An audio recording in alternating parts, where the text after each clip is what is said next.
শনিবার দিনটা উত্তাল হয়েছিল সন্দেশখালীর ভাইরাল ভিডিও ঘিরে। তৃণমূল কংগ্রেসের পেজে একটি স্টিং অপারেশনের ভিডিও শেয়ার করা হয়, যেখানে স্থানীয় বিজেপি নেতা চর্চিত মুখ গঙ্গাধর কয়াল দাবি করছেন সন্দেশখালীর ধর্ষণের অভিযোগ সাজানো।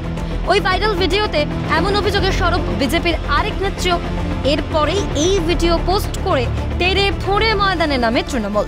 তবে রাজনৈতিক বিতর্ক আরও জোরালো হলো যখন ওই ভাইরাল চরিত্র গঙ্গাধর কয়াল দাবি করেন অভিষেক বন্দ্যোপাধ্যায় এবং আইপ্যাক সংস্থার বিরুদ্ধে তিনি অভিযোগ দায়ের করবেন। বলেন তার গলা বিকৃত করা হয়েছে, অর্থের প্রলোভনও দেখানো হয়েছে।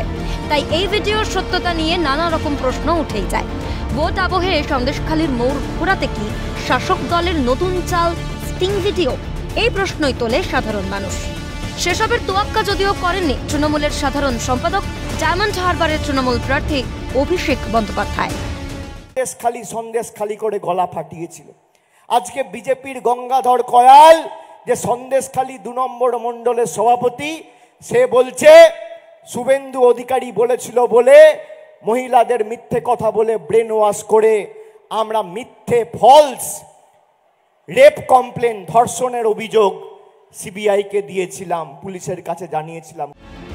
এই ভিডিও নিয়ে সিবিআই তদন্ত করুক, সত্য উদ্ভাসিত হয়েছে, এতে ভয় পাওয়ার তো কিছু নেই। মত পোষণ মন্ত্রী শশী পাজার। তাহলে সিবিআই ভিডিওটাকেও নিতে পারে, করুক না ইনকোয়ারি। আমাদের মানে নিশ্চয়ই যিনি বানিয়েছেন সেটা যিনি জানেন, কিন্তু তো সত্য কথা উদ্ভাসিত হয়েছে, তাতে ভয় পাওয়ার তো কিছু নেই। এবং সিবিআই করুক ইনকোয়ারি, ডেকে পাঠাচ্ছে কে বানিয়েছে। আপনি যেমন দেখেছেন আমরাও সেটা দেখেছি। তদন্ত করুক, কোর্ট খোলা আছেই। ফের সরাসরি মুখ্যমন্ত্রীকে ফের তীব্র কটাক্ষ শুভেন্দু অধিকারীর। কোর্ট তো খোলা আছে, রাজ্য পুলিশ তো ইডি সিবিআইয়ের বিরুদ্ধে অনেক মামলা করেছে, আর কোর্টে গিয়ে দুগালে দুটো থাপ্পড় খেয়েছে মমতা। ভিডিওতে একজন কি বলল তাতে কিছু যায় আসে কি, যেখানে ইতিমধ্যেই 600 থেকে 700 মহিলা অত্যাচারের বিরুদ্ধে এফিডেভিট জমা দিয়েছেন। যুক্তিপূর্ণ মন্তব্য বিজেপির রাজ্য সভাপতি সুকান্ত মজুমদারের। ভিডিও কোনো ম্যাটার বলে আমার মনে হয় না। 600-700 মহিলা পুরুষ মিলে এফিডেভিট করে দিয়েছে, তো তাতে ভিডিওতে কে একজন কি বললো সেটা তো কোনো বিষয় নেই। প্রসঙ্গত, ভাইরাল ভিডিওতে গঙ্গাধর কয়ালকে দাবি করতে শোনা গিয়েছিল বিজেপির প্রার্থী রেখা পাত্রও নাকি 2000 টাকা নিয়েছিলেন তৃণমূলের নামে মিথ্যে অভিযোগ করার জন্য। উত্তর দিলেন রেখা, বললেন এটা তৃণমূলের চাল, ভারতীয় জনতা পার্টিকে কালিমালিপ্ত করতে উদ্যত তারা, তাই এই ভুয়ো ভিডিও।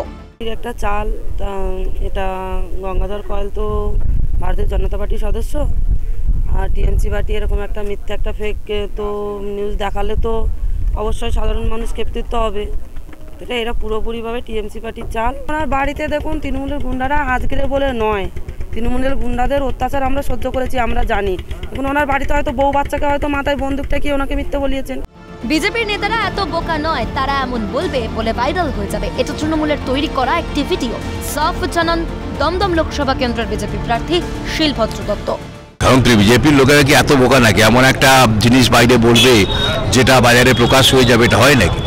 এটা তো একটা কনকক্টেড একটা ভিডিও, এবং এরা তৈরি করে নিয়ে একটা দিচ্ছে, দিয়ে মানে লোকের মনটাকে ঘুরিয়ে দেবার জন্য। ভিডিও সত্যি না মিথ্যে তার সময় হয়তো বলতেও পারে। তবে যে মহিলারা অভিযোগ জানিয়েছেন, একজনের কথার প্রেক্ষিতে সেই সব মহিলার অভিযোগ মিথ্যে, একথা বলা যুক্তিসম্মত কি? এই প্রশ্নই তুলছে রাজনৈতিক মহল। জেতার আশায় এবার তৃণমূলের শেষ অস্ত্র এই ভুয়ো স্টিং অপারেশন কিনা তা জানতে চেয়ে রবিবারেও সরব বিরোধী মহল। ক্যালকাটা নিউজ।